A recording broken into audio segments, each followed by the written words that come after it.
members of the military are serviced in the White House by the White House Medical Unit, over 1,000 members of the military who serve nearby and in the White House.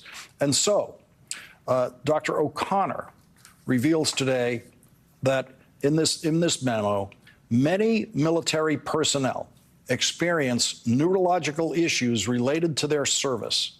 And Dr. Kennard regularly visits the White House Medical Unit as part of this general neurology practice. The White House physician had already reported that in President Biden's annual physical, he is examined by a neurologist. That's once a year, not 8 times a year, once a year. And that neurologist is that same neurologist, Kevin Kennard. And so elsewhere in the memo, it says Dr. Kennard was the neurological specialist that examined President Biden for each of his annual physicals. His findings have been made public each time I have released the results of the president's annual physical. President Biden has not seen a neurologist outside of his annual physical. And so the White House press corps that wanted to know, wanted the White House today to confirm that this neurologist had visited the White House 8 times. And that's information that is only available to the press corps because the Biden White House reveals the records of every visitor of the White House. How many times did a neurologist visit the Trump White House? The White House press corps has no idea and will never know because the Trump White House never, ever released the White House visitor logs. How many cardiologists visited the White House during Donald Trump's time there? We have no idea because the Trump White House hid all of that information. The only reason the New York Times knows that this doctor was in the White House logs is because the White House, the Biden White House, unlike the Trump White House, makes that information public. The memo goes on to say the results of this year's physical exam by President Biden were detailed in my February 28th letter. And it said this on February 28th about President Biden's physical exam. It says an extremely detailed neurological exam was again reassuring in that there were no findings which would be consistent with any cerebellar or other central neurological disorder such as stroke, multiple sclerosis, Parkinson's, or ascending lateral sclerosis. Nor are there any signs of cervical myelopathy. This exam did again support a finding of peripheral neuropathy in both feet. No motor weakness was detected. He exhibits no tremor, either at rest or with activity. He demonstrates excellent fine motor dexterity, but a subtle difference in heat-cold sensation could be elicited as it was last year. This heat-cold sensation deficit was detected a couple of inches higher on his ankle calf this year, which is not unexpected. There may, in fact, be day-to-day subjective variation of these findings as during last year's exam. This area of sensation deficit was actually found to be smaller than the year before. This information that I just read has been public since February 28th. Absolutely no neurological issues whatsoever in the president's physical exam. And now we know that the neurologist who conducted the neurology part of that annual exam was Dr. Kennard, who has, for other purposes, for completely different purposes, visited the White House 8 times, according to the White House visitor logs that are available to the press only because the Biden White House allows those to be made public after the Trump White House banned those from ever being seen by anyone. That's one of the big differences between the presidency of Donald Trump and Joe Biden. One of the smaller differences, one of the least dangerous differences between them, although it is extremely risky, especially in Trump world, not to have any record, no idea who has actually visited the White House. That could actually be a very risky proposition for this country to be living with, a White House where you have no idea who's going in and out. We have other issues to talk about tonight, and we will. But this breaking news about what the New York Times thought today was its giant scandalous scoop that a neurologist had visited the White House 8 times, and that the White House press corps treated as the most important news to hit that room in, I don't know, as long as there has been a Biden presidency, that's for sure. The grotesque behavioral overreaction by the White House press corps today, most, not all, of the White House press corps, was on display on video. It has now been answered in full and completely by Dr. O'Connor, President Biden's physician in the White House. So that controversy's done.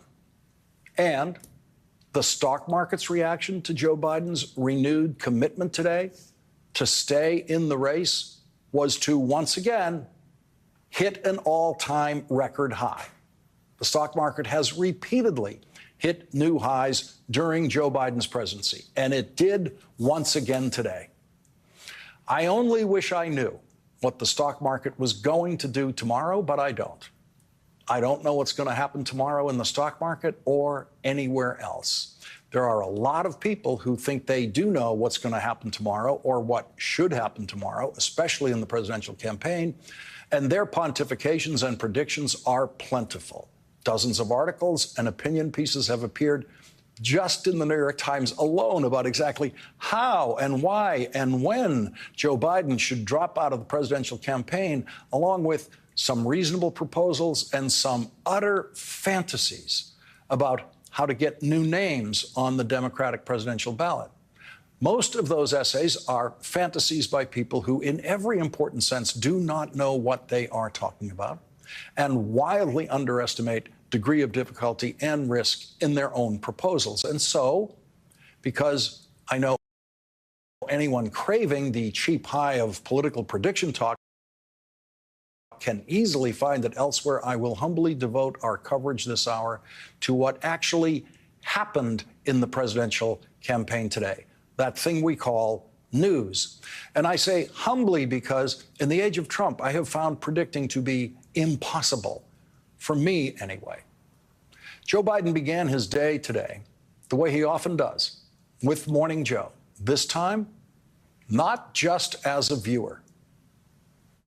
All right, now for something a little different, and from inside the White House, we have a special guest.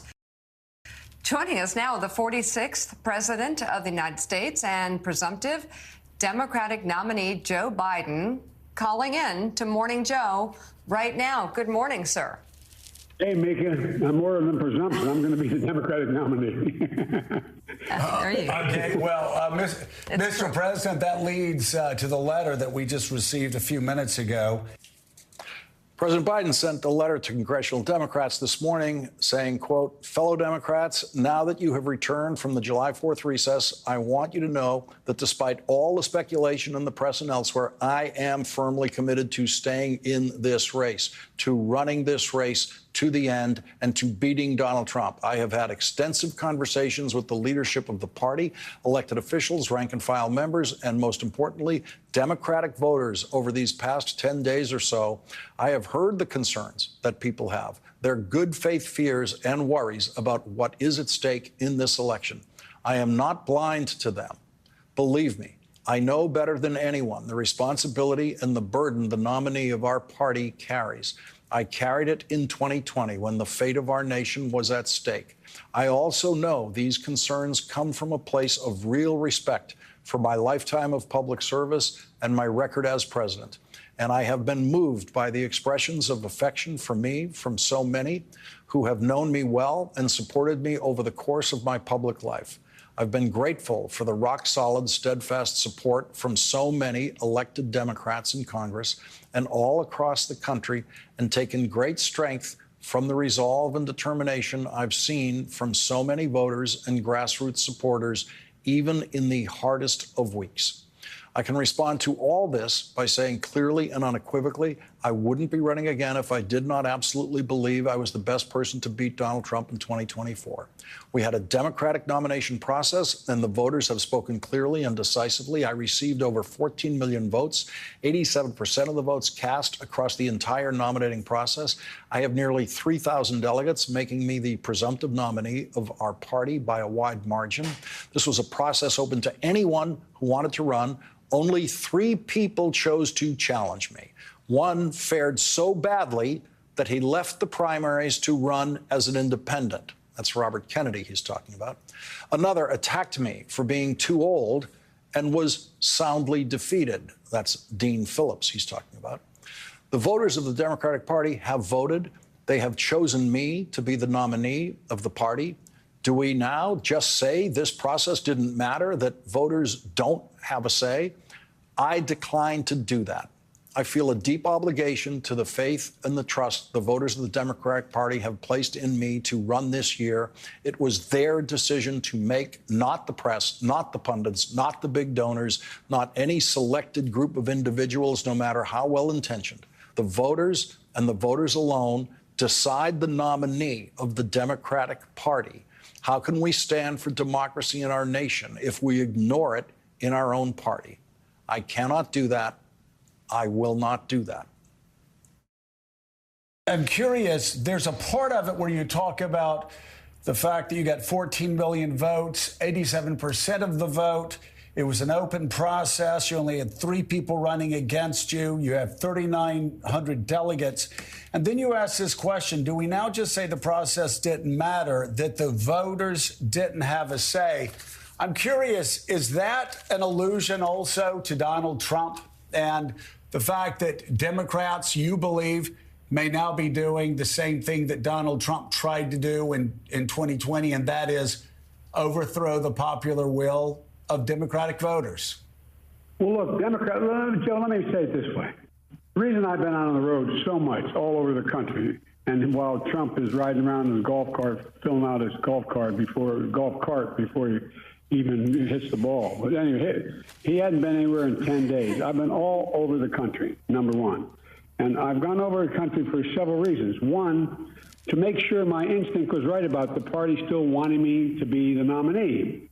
And look, I attended services, spoke to over 600 people at Mount Airy Church of God in Christ in Philly. I know I won't look like I'm 40 years old, but I've been around a little bit. The Bishop and I were talking about that. It's heck turning 40. Well, all kidding aside, you know, I've been doing this a long time. And I, honest to God, have never been more optimistic about America's future if we stick together. I really mean it. Here's what else I've learned, and many of you have learned. You walk your faith as well. We're all imperfect beings. We don't know where or what fate will deliver us to or when. What we do know is that we can seek a life of light, hope, love, and truth, no matter what. We can seek that life. Take all of our experiences and give everything we have to work together. Because when we do, you can't stop us. I don't know why it is that you want to make an issue of the president and his condition with stammering and not being able at certain times to bring forth words, while another person lies fluently and you never challenged his lies.